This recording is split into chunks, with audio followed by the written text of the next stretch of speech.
just a Right. one night. Just right. I don't know how much they discuss. How's the porridge from that? Yeah, I really don't know about it better than that, but Yeah, yeah, I thought that was different. Come on in, have a it's seat. a good idea. You know, libraries have to work on getting people Right, engaged. right. Oh, my own chair. Is that better? Feel better? Do we smell? Why are you guys way back there? So you're leaving space for them up front. It's not church. Front rows are open. Oh my goodness, so many tabs.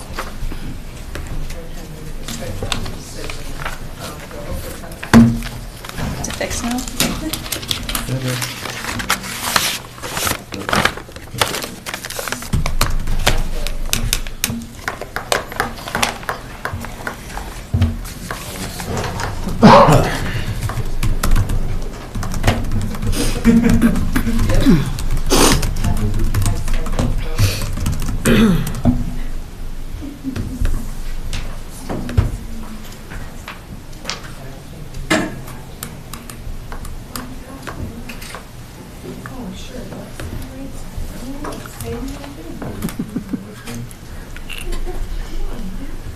I know, but Sarah's missing. She's a net taker.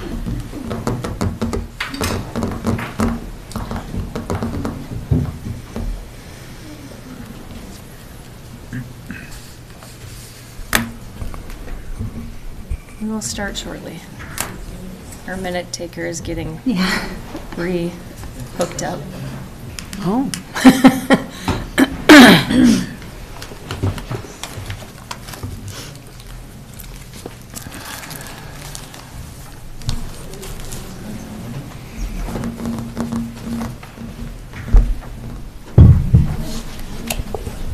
Dang, it's all here.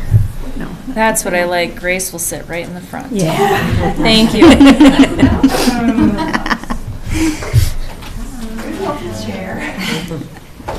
Sarah's coming. She had a little computer issue. Yes. It's not really little. That's a big one? Yes. So they're pulling up a different computer and trying to get her connected. Are you needing to use the screen, Jade? What's that? Do you need to use the screen? I was gonna use this. Okay, I can get you set up with that. Here we go, magic. I think. Or maybe I should let It's still magic. Uh-huh.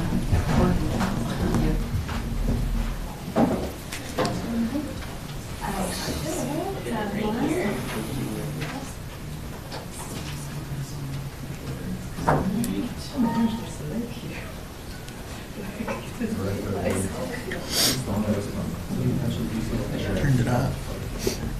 You turned it off.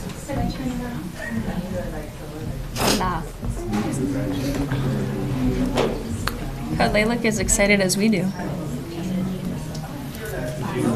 Oh, I thought they were hugging each other. I know. Yeah, thank you. Thanks so much.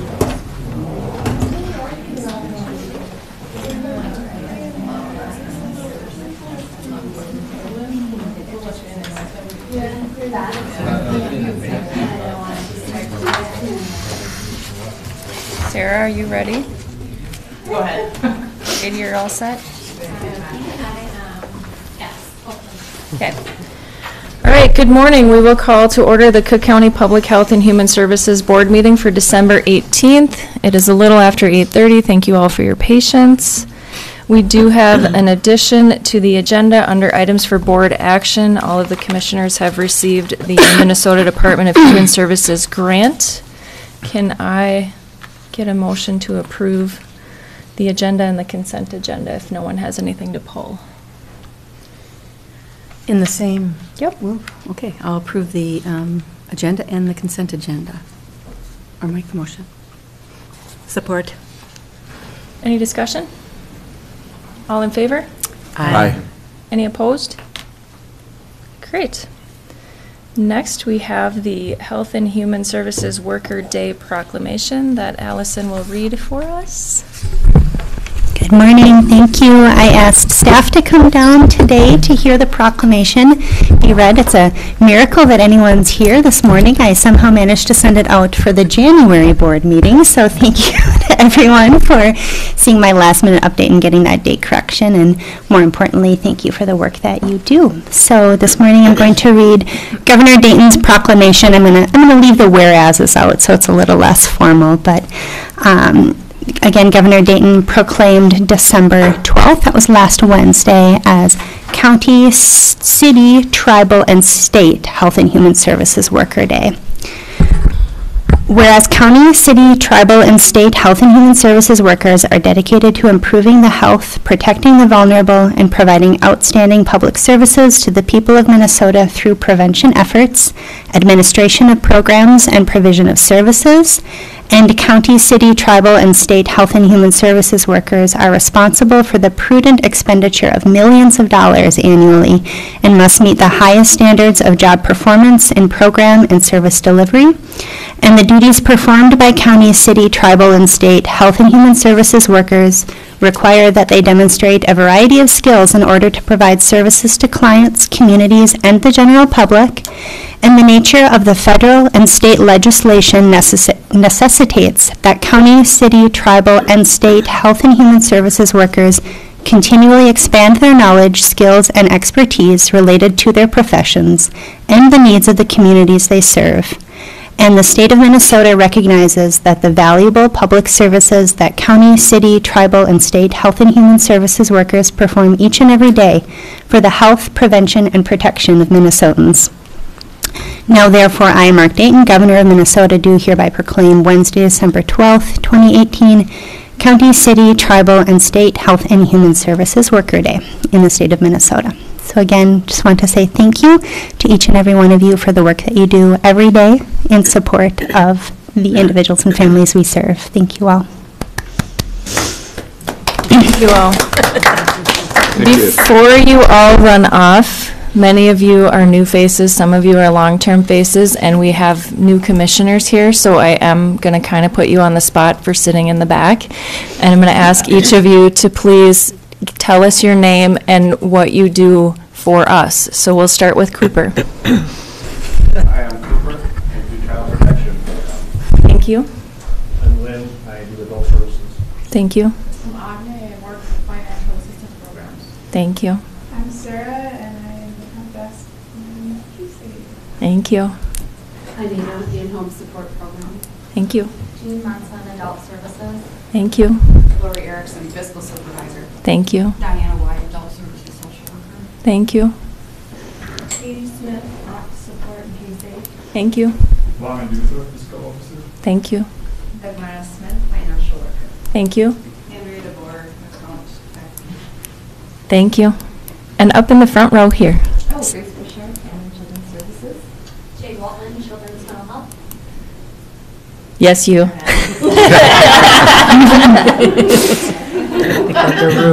Thank you all so much for everything that you do, and thanks for coming down this morning.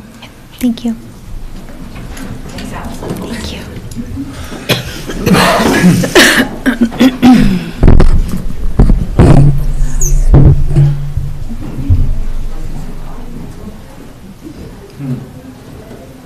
All right, Jade, we are ready for you. Wonderful. Well, good morning, everyone. I'm Jade Waltman. I'm the Children's Mental Health Case Manager up in the Public Health and Human Services Department. I've been in this position since September 2017, so a little over a year. Previous before that, it was Lynn Wright back there in Adult Services. He was there for about 3 years. Just kind of what I put together for you guys today is kind of talk about what Rule 79 case management is, what I do on a day-to-day basis, kind of what we are doing to improve mental health services and programs here to support our community. But I'm actually going to start with a short clip from the movie. It's called Paper Tigers. And it's based off of the ACEs study. I don't know if any of you have heard of that, but it stands for Adverse Childhood Experiences, or something that we otherwise would know as like traumatic events or stressful situations. And the importance of why I'm going to show this is because, one, we're diving into more of how to use it as a community and as a tool to be preventative. but also because it really spoke to me and brought like a sense of understanding of that behaviors are messages that kids are signaling to us, and also the importance that early intervention is so critical during those developmental years to promote resiliency in these kids, to kind of aspire who they want to be as adults. So I'm just going to show a short clip from that, and then I'll kind of move into there.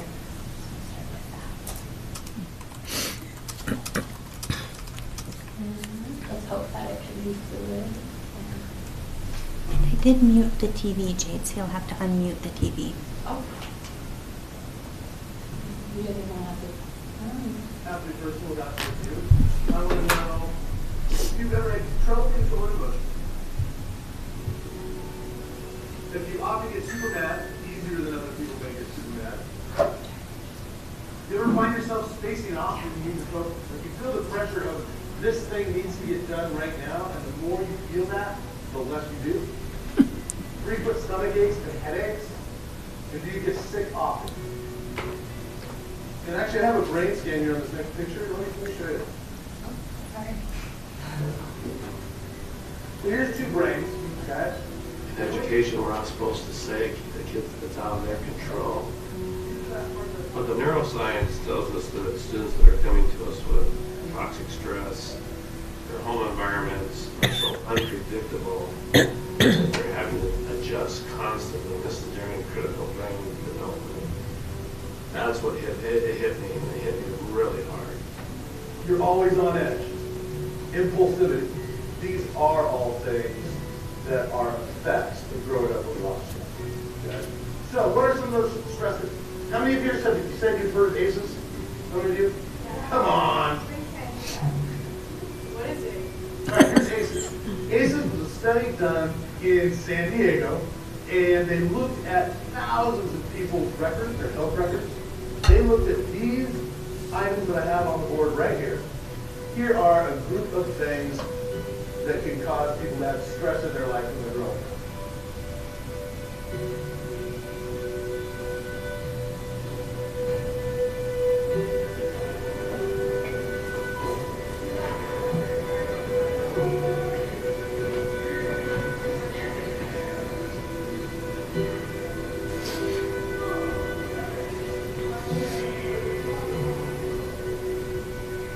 Things like divorce, alcoholism, heart disease, depression. Those are some pretty heavy things, right? Everyone have their clickers? So on your clickers, click in how many of those, of the 10, how many would you say would be true? It's anonymous. Count how many of those are true, and punch that number and hit enter. There we go. Okay. So here we go. Look at this for a second.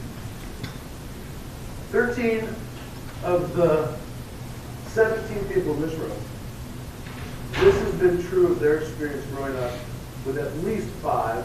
4 of you were 8 of these things are true. What does that mean, guys? What does that mean? This shows me that there's a lot of brains in here right now that are wired for survival and that might just maybe emotionally be a little on edge. So let me go to this next thing.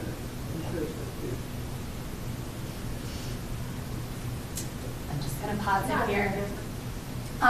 This is a really great movie. If you guys haven't watched it, it's on Amazon Prime. It's called Paper Tigers. It's about a Washington school that adopted the ACEs study and brought it into their school and how they utilize it to promote these kids. It was a school, it's an alternative school that was designated as the bad kids that went there. Kids were getting in fights, they were coming in high, and they used this ACEs study to implement it, and they saw this huge, not a huge, but a change in the students wanting to come to school and their success and wanting to try and whatnot. So it's really great, and I would encourage you guys to watch it if you have the time to do it. So I'm just going to start with some really quick statistics about 1 in 5 children from birth to 18 have a diagnosable mental health disorder. Suicide is the second leading cause of death for ages 10 to 24. And the one that hits me the most is 4 out of 5 children who are in need of mental health supports do not receive them. It's about 80% of our kids that are not getting mental health supports that they need. And that's kind of where my role comes in as a Rule 79 case manager. So my goal is to assist families in finding and accessing the resources that they need to meet for their children's mental health, social, recreational, health, educational, and vocational needs. And I do that in a lot of different ways. So my day-to-day basis kind of changes. Some days I'm meeting with clients all day long. Other days I'm sitting at my computer typing up notes or filling out application forms for insurances. Right now, I recently went to the Circles of Security program training, which is an early intervention program oriented for parents and how to connect better with their children on the Circle of Security. So we had 2 groups of other two members of our community accompany as well, and now we're in the midst of how do we bring that to the table and how do we implement it into our community and make it sustainable and actually impactful. What are some other things that we've done? Well, we're trying to continue to, the fact that we don't have a lot of resources makes a need for Jade and all the social workers to be very creative in figuring out what resource can be used to help somebody, help a kid and a family. We have limited child care resources. We have very limited child therapeutic support services. We have very limited resources for people to do diagnostic assessments, which is what opens the door for a child to receive certain services, and also for the family to be reimbursed for the work that Jade does. So it's challenging because we spend a lot of time digging up things, and I think that is what we've been working on, is trying to stabilize that. So I would say that a lot of Jade's time and a lot of everybody else's time is spent on being highly creative in figuring out resources, and it's a little reinforcing in a bad way. It's like, oh, we're always really excited when we pull a rabbit out of the hat, like, whoa, we figured that out, but it shouldn't be that way. We shouldn't spend hours and hours and hours trying to come up with this really nuanced resource, where in other communities it's a typical referral and a typical service that's meant to support a family who has a very predictable and specific need. So we're continually working on figuring out what is that continuum of resources that are available to refer families to, and so we try to get creative with that too. So I'd say that's what we do a lot of. Because obviously the most recent interruption that we had in our mental health services with the closing of the Human Development Center, that impacted a lot of our families and children. And it just really narrows the scope of them being able to receive therapy, one-to-one skills services. Those were the people that were able to go with a child and teach them emotion regulation and social cues and whatnot. And that loss is definitely, we feel it. So it is trying to navigate and figure out how do we fill in those gaps for these kids and these families so we can avoid hospitalizations, out-of-home placements, residential care, all of that, and have them stay in their community and be successful and healthy. The other aspect of really stabilizing kids is it helps stabilize the whole family. When a child, I don't know the exact research, but I've known for a really long time, and I think a lot of us know that when you have a child in your home who has a significant need or disability, who can't participate in regular systems like school and such, sometimes a parent has to leave their job, and so that can be very destabilizing for the family. They don't have enough money to pay their bills, or somebody has to take 2 jobs, and it just causes a lot of stress. And so, again, having the right resources to support the family supports the family, helps the parents, helps the other children in the family, helps the community because people can maintain employment and stability in the community too. And we're a tiny community, and so everybody is needed, and so we have to really work hard on supporting families in that way.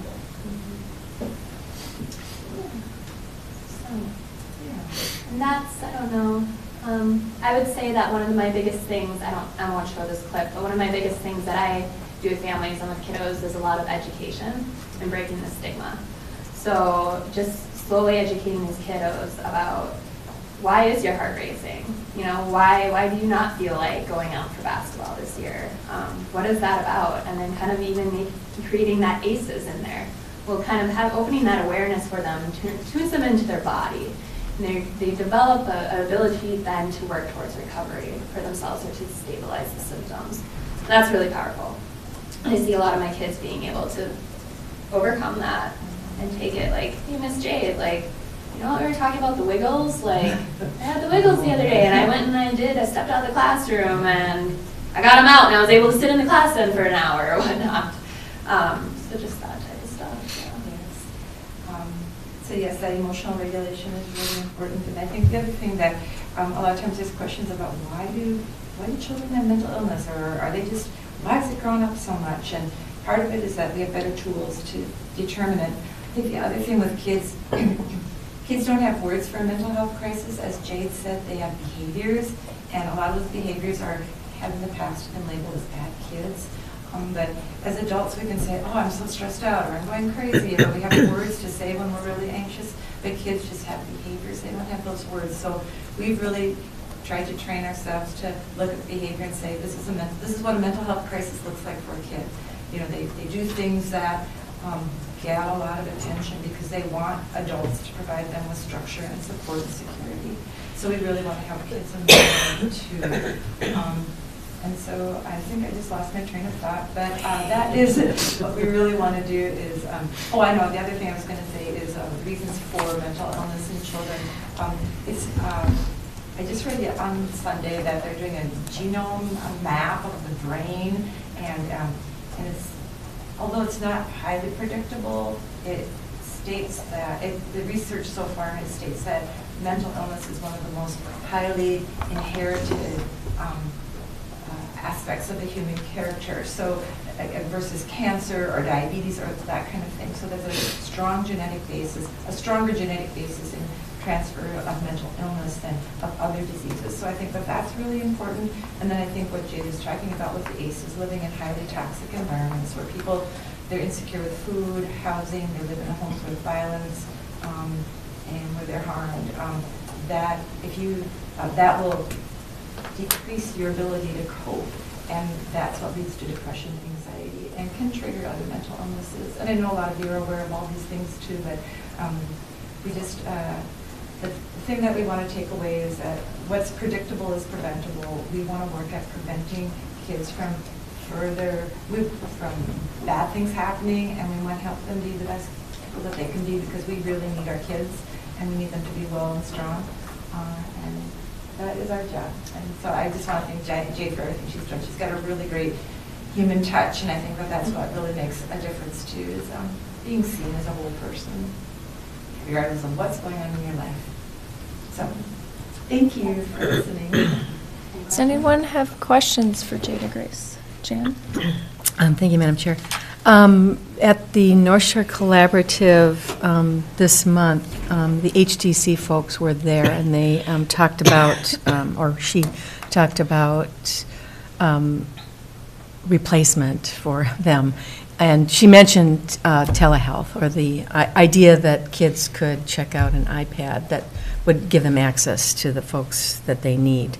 And I just wondered what your opinion is on that method of treatment. Not that it would be the, clearly, I would think it is not enough, but what do you think about that? That's okay. Thanks. I think over ITV and whatnot is good on a short-term basis or like crisis situation. But for kids, they really develop relationships in person, one-to-one. I'm not going to speak for every kid is like that, but I feel that to be very effective, to really get your point across, for the kid to be able to open up and trust you and build that rapport, you need to be there in person, sitting with that child and letting them know, I am here and I am hearing you. So I think the ITV is a great resource when you're switching maybe between therapists and you kind of need to stabilize in between, and you continue with a therapist that you've seen in person, and then you meet with them over ITV. I think it's great for those folks who might have a crisis situation and they need to meet with a professional and they're not available, so they see them over ITV, but just for the ongoing therapy. So they've already developed a relationship with this person, so the ITV works in that respect. Is that sort of what you're? I still wouldn't. Okay, I would you still don't friendly rec- come to somebody in person. Yeah, but it comes down. Each case is different, and it would come down to the family's opinion and the child's opinion on that too. I think we need to listen to the kids and hear what they have to say because they know themselves the best and what's going to work for them. So. Great. Well, and I also just want to say thank you for your presentation. You do very important work. If we think about everything that happens in a community starts there at that age, and if we can help people grow up better, we've solved a lot of our problems out here. And they're our next generation. Yeah, it's important. So, Thanks. thank you. Gary? Jade, how do your referrals come to you? Is it through school or through other social workers, or how do you get your caseload? Various. So it can be through school. School services will reach out to me. It can be coming in through intake. So somebody calls and they say, hey, I'm really struggling with my child right now. Here's what's going on. That might be a referral to me. Sometimes just knowing people in the community and they know what I do, they'll reach out and kind of self-assign that way. Clinic, hospital, people who are already receiving therapeutic services. Sometimes the therapy will say, hey, you could really probably benefit from this service to help coordinate everything that's going on, and they'll link them to me. So it's really broad. It is, which is nice. Which is good. Yeah. It could be more broad, definitely. It could be more outreach. Are you at the school part of the time? I am. I go up there to meet with kids. I do kind of problem solving, IEP meetings. I do a lot of crisis stabilization up there. I'm probably up there 2 or 3 days a week. Not full days, but several hours going in and out. And the other schools in the county, do you go to some of the I go others? up to, that's a really great question. I go up to Oshki. I do have one at Great Expectations, so I go there on kind of a quarterly basis. So. Great. Any other questions? Carla? I just wondered, Jade, how does the family work? If maybe we can't do much now in this without services, but typically, was there someone that worked with the family while you worked with the children, or did you do both? It can cross over. Okay. So typically what I'll do, if I'm the first person kind of introduced to the family, I can kind of help with the immediate needs of the family, and if I feel that they would benefit from having, like, maybe the parent could serve from adult services or their own adult mental health case manager, that's when I can do an extra referral in there for the family, or just kind of linking them to where they need to go. So again, it's just depending on the situation and also what the family's comfortable with and open to. So, but I do a lot of case management for families.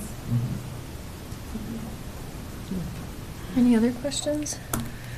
Just thank you. Great. Yeah, thanks Good so much work. for most important work. Thank you. My question for you is what led you into this field of work?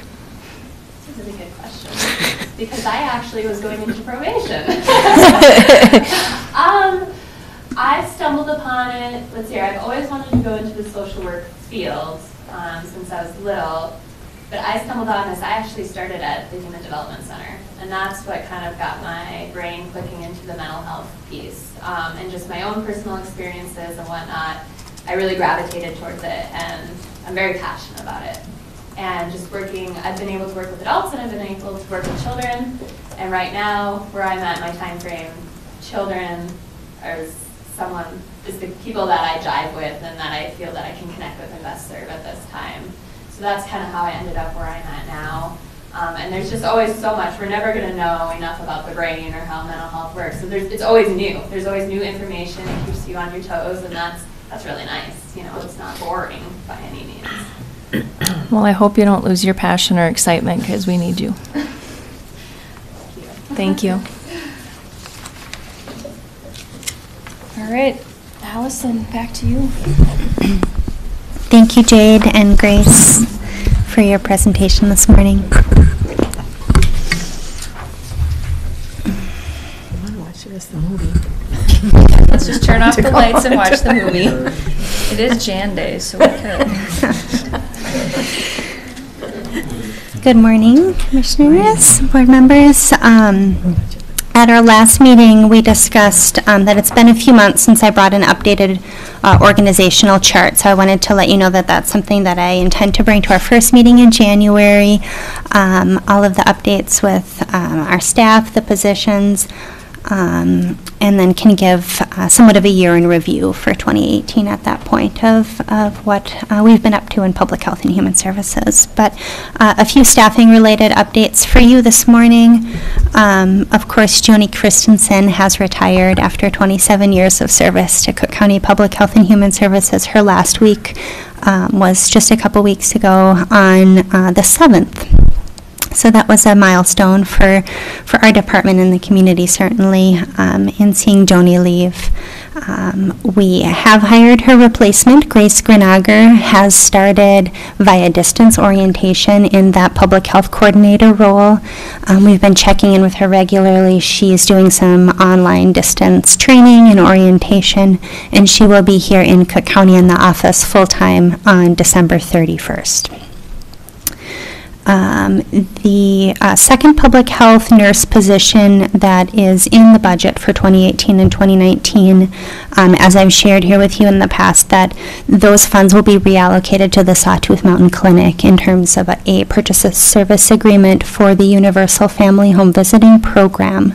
So historically, we had employed 2 public health nurses who between them provided the overall leadership, community education, and outreach, as well as the home visiting nursing services.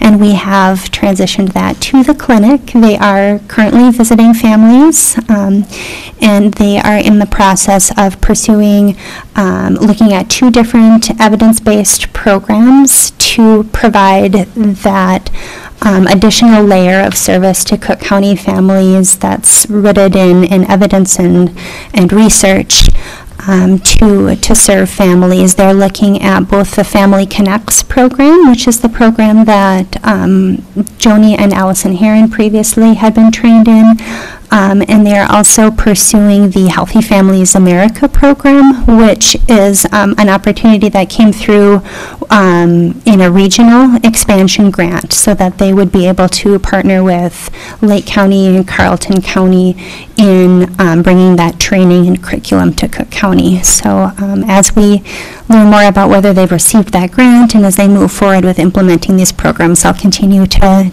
bring updates to this board, because of course that's an important connect for the families that we're serving here in Cook County, and truly that early intervention and prevention. With Pat Strand moving to full-time Veteran Services Officer at the beginning of the year, we are currently accepting applications to backfill her position. That's it was 20 hours a week that Pat was spending in Public Health and Human Services, providing the eligibility and enrollment for long-term care services. Individuals with disabilities, people who are residing in the care center, to ensure that they are receiving, or that the state rather is receiving payment for the long-term care services that those individuals are eligible for. So I believe that position closed yesterday, and that will be looking at our first round of applicants for that eligibility specialist position. You'll also notice under items for board action that we are requesting that you accept with regrets the resignation of Elissa Smith as our social services case aide. Elissa has found another position that is more in line with her long-term career goals. We're really grateful for the time that she spent in Public Health and Human Services, for the work that she did here, and that she is wanting to work with us on a transition to ensure that none of her duties fall through the cracks, if possible, to have some type of overlap with her replacement, or to work with existing staff on a interim plan for those job duties. So again, we'll be requesting that you approve her resignation with regrets and request a post for that vacancy. In looking back at the staff who have left our agency in 2018, I found that with Pat's transition, it will be nearly 100 years of public service that have left our agency in 2018, and that's really across the department, with a retirement of someone in our fiscal department, a social worker, both who came to us with many, many years of public experience and retired in 2018, and then with Joni and Pat, both with 20 to 30 years experience. That's truly a remarkable change for our agency, and as you heard this morning with Jade's presentation, that when there are changes, both with our staff internally or with service providers in the community, that really can impact our staff, and want to just express gratitude to this board for helping us be planful with those transitions and bringing people on to have some type of overlap when possible to avoid the impact on the people we serve. So thank you for that. Grace and Jade discussed a bit about our update on mental health services. I brought before you today a contract that we are requesting approval to accept funds from the state. This is every 2 years we receive funding to provide mental health services, or contract with service providers to provide mental health services. Because of the changes in our service provider in the community with HDC closing, we've been working with the state, and they're understanding that we're in a bit of a transition period. A lot of the details in terms of how the services are provided come through in an application that we submit to the state. The agreement that I have before you today is more just boilerplate accepting the funding. So we, again, explained to them that we've had a change in provider, and they're willing to work with us on amending that application as we move into the 2019 calendar year. Again, this is just to accept the funds into the county to receive reimbursement, both for services that we're providing as well as the services that we're contracting with community providers. Jade also mentioned the ACEs study. We recently learned of an opportunity to have an ACEs trainer come to Cook County and provide training. That date has been confirmed for January 23rd. The trainer, her name is Susan Bolio, and we are working with the clinic to have them open up their classroom space in the basement to host that training. So we have yet to receive a flyer or information. Otherwise, I'd be sharing that with you today, but I'll get more information out as we learn more about that training opportunity. The last update that I have for you this morning is just that we're continuing to move forward with our community health assessment planning. We have identified 2 dates in late January to reconvene the stakeholders who have been meeting to work with us in identifying those priority areas for public health planning for the next 5-year period. So the dates that we have tentatively identified are January 24th and January 30th. We hope to be sending out confirmation this week, and again encourage anyone who has attended, maybe you've been able to come to one meeting, or if you haven't been able to attend yet but want to be involved in this process, to please reach out to me and we can get you more information on that work. So unless there are any questions. Any questions? All right.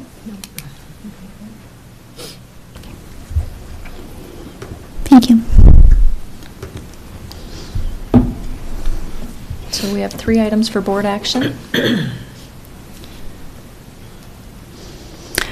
Sorry. Yes, we added the grant. We have 4 items for board action. Thank you. The first one is to approve the appointment of Jerry as the chair and Carla as the vice chair of the Public Health and Human Services Advisory Committee. Thank you for not leaving us. Would anyone like to make that motion? So move. I'll second that. Any discussion? Any words from the 2 of you? Happy to be here. Great. All in favor? Aye. Any opposed? Well, there you go. Unanimous support of you 2. Thank you. Yes, thank you for doing Thank that. you. Great work. And next we have approve acceptance of donations received by Public Health and Human Services. Any questions on those? Can I get a motion to I accept? would make the motion to approve donations, acceptance of donations in 2018 to the PHHS department. Support. Any discussion? All in favor? Aye. Any opposed? Thank you. And then with regret, accept the resignation of Alyssa and post the vacancy. Any questions on that item? Is your hand up or are you thinking? Your hand is not up. Okay. Can I get a motion for that? I so move. Second? All in favor? Aye. Aye. Any opposed? All right, and the last one is to accept the funds for the grant that you received the contract and Allison discussed. Any discussion on that? Can I get a motion? I so move. Accept this grant. And I'll second that motion. Okay, all in favor? Aye. Any opposed? All right, committee reports. Myron, you start us off with Arrowhead. Yeah, I have a meeting tomorrow. Okay. Last one of the year. Year-end, I guess, details that we have to attend to. Okay. Arrowhead Health Alliance, Jan? Did not meet this month. Commissioner DeShaw, Arrowhead Regional Corrections. Meet tomorrow. Okay. And Arrowhead Regional Development, Ginny? We had a short meeting, so there wasn't a whole lot discussed at the meeting, and we're not having one this month. Okay. And the Community Health Board has been very busy over the last month and lots of travel up and down the shore. We did last month, the Personnel Committee went over and reviewed. So for the board, we did approve, when it came to the entire board, a 3% wage increase for everyone except for Stacy, who has been with us for 10 years. And because of that tenure, she received a 4% wage increase. And then, as you all know, Louise will be transitioning out this year and we'll be looking for a replacement. Wow. And I don't think she's given us an exact date. She's willing to be flexible. And then the annual hoopla where they have dinner and everything, we were going to go down to Duluth. And then Frankie, who joins us, we decided to stay here because she wasn't prepared to travel down. She had another day in Duluth, so it was a lot. So they ate our food for us. And we met here and had technical difficulties, so I'm very glad that we did not leave Frankie all alone in that room with technical issues. But it all worked out. And there's some different things going on around the region that we'll learn more about next month. Allison, do you have anything else you wanted to add? Those are the big things for community health. We did do the strategic planning, and so they're going to move ahead with the strategic planning and the future of the Community Health Board. Yeah, I would just add that the Community Health Board meetings are really a great time to hear updates from public health leaders throughout the region to learn what they're working on, and it's a great time to come together and say, well, how are you working on this in your area, and how can we learn from each other and do more together? So the expansion grant for this family home visiting is just a great example of how we do more together. Yeah, it's a great board. And that is it for that one. So Carla and Jerry, Public Health and Human Service. We did not meet this month. All right. Healthcare planning, Ginny. Yes, we had a meeting, the first of the month. Carl was very impressed with restorative justice, and he complimented the move on that and going forward with all of that and keeping, helping to keep certain situations out of the court system, he thought was great. The North Shore Foundation needs more board members, so he put out a little plea for that, to spread the word on that. They're going into their new, beginning their grant process, and he's encouraging people to look him up and see what they can do to help in the community. Paula from Grand Portage said that they've hired a nurse to work in the clinic and community health, so that was a great move for them. Allison gave a report.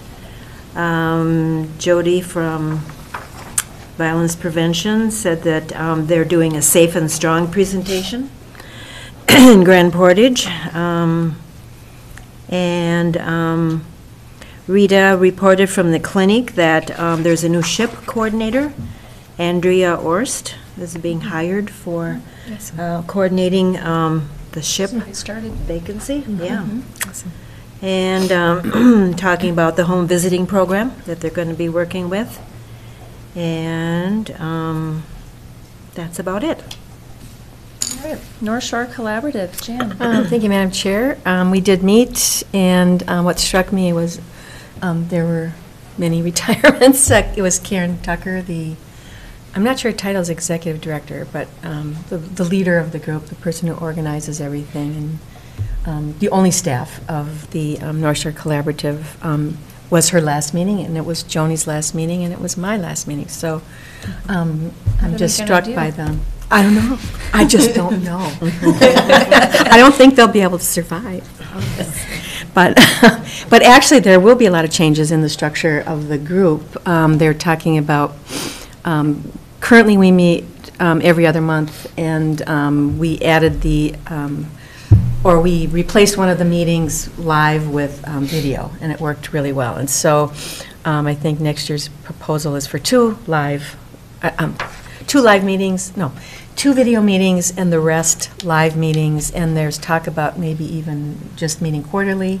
The budget has shrunk quite a bit, but the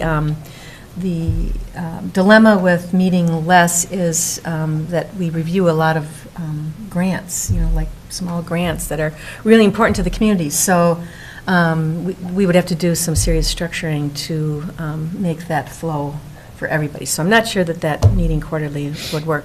But we also have, so Karen will be replaced by a woman who works for Lake County. We're on a blank on her name right now. Tricia. She is awesome. And so there have been a lot of efficiencies that will be introduced with the grand leaving of folks, and I think it'll be as strong and more efficient than it's been in the past. But it's also one of those meetings where it's really great to get together, because Bill Crandall is there from the school, and probation is there, so there's Ascend is there, HTC is there, Lake County Public Health Human Services Director, our Public Health Human Services Director. So it's just great to be there and hear what everybody is up to. Who did I leave out? I think that, but it's a great group of people too that report. Yes, Grand Portage is invited. They don't always make it, but I think Roger has attended that group from time to time. Am I right? At the last meeting, I shared that Rob had been hired into the director position and passed along his contact information. Right. So it's again, a good group doing great work for young people, and that's what is the most primary and exciting for all of us to be creating a stronger next generation. So it's a good group, and it's going to go through and be different in January, or in February when they meet again. But we have great people in fact, Allison being the Director of Public Health Human Services, and Lisa, who's the Director of Public Health and Human Services for Lake County, two just fabulous people to carry that good work forward, along with whoever replaces me, and Joni's replacement, I would imagine, would be attending that group. And the person from Ascend, Dan? Mm-hmm. Mike is from probation, Dan is from Ascend. Really great guy. So they do great and important work. And Ascend is doing a lot of work here in the schools now, which hasn't happened until, I guess it happened years ago and it stopped, and then now it's back again. So it's good stuff. All right, thank you. Emergency preparedness. Ginny or Myra? Yes, we did meet. We had 2.5-hour tabletop training, TTT. And it was good, you know, we had 2 scenarios. I'll talk about one, you can talk about the other Okay. one. I'll talk about, we did a scenario in terms of health and in terms of a virus that is about ready to kill a child. The child's in the hospital, what do we do? The virus could spread. How do we handle the family? How do we handle the child? How do we handle the school? And, you know, it was an epidemic that possibly could happen. I know Joni has always prepared us for the fact that we've gone through different epidemics, and they haven't been fatal, but how do we handle that situation? And it's just, you know, input from everybody. How do we handle a command station? Do we all show up at a command station in that regard? Do we wait for Valerie to give us the high sign? Protocol and resources, the what-ifs and the how-tos, and just working through that whole scenario of children, family, and how it impacts the community. The other one was a windstorm hit the hospital. And, Just the hospital? Well, that area, so I think we're tough. Windstorms are getting more finely That's tuned. where the Mother Nature damage got was. mad at the hospital. And here again, it's, you know, how do you set up an incident command in that scenario? You know, you look for the hospital to be sort of the go-to for a lot of other emergencies, especially, you know, with storms or injuries. And so they, you know, I think what we learned from that tabletop exercise was that, well, they would have to set up their own to deal with their internal issues, and then who is the most logical one to, that would be sort of the incident command center for, you know, that location of the damage and crisis and emergency. So, and then how would we deal with that with another one in working through those things. And it's interesting that in these situations, sometimes, you know, you think that the CEO would be the one that would take on that position, but in this case, it would be the maintenance supervisor would seem to be, just because of all that goes on. So sometimes, because of experiences and so forth in setting up these incident teams and command centers, it's sometimes doesn't follow common sense what you'd think would happen, but there's a lot of logical reasons to do it differently. I think with the other one too is, you know, our role with the state and the region, and what would happen in certain instances where there definitely would need to be some state involvement. Thank you. So, we have tons of time. This is our last meeting of 2018. Does anyone have anything for the good of order before I adjourn, our last words before? This is Jan's last meeting. All right, lively bunch this morning. So, I'd just like to say Yes. that this has been a lovely group to work with, and I really appreciate Jerry and Carla's input in this meeting, and you get a feel for the greater community. We work together all the time, but it's really lovely to have you come in, particularly knowing the expertise that you bring to the table and in your career lives, and that you're willing to keep showing up and to share your experience is just invaluable to a community like this that's at the end of the line. We're so lucky and grateful for people, for you, too, to show up and continue to show up even in 2019 when, you know, some of us are just flying the coop.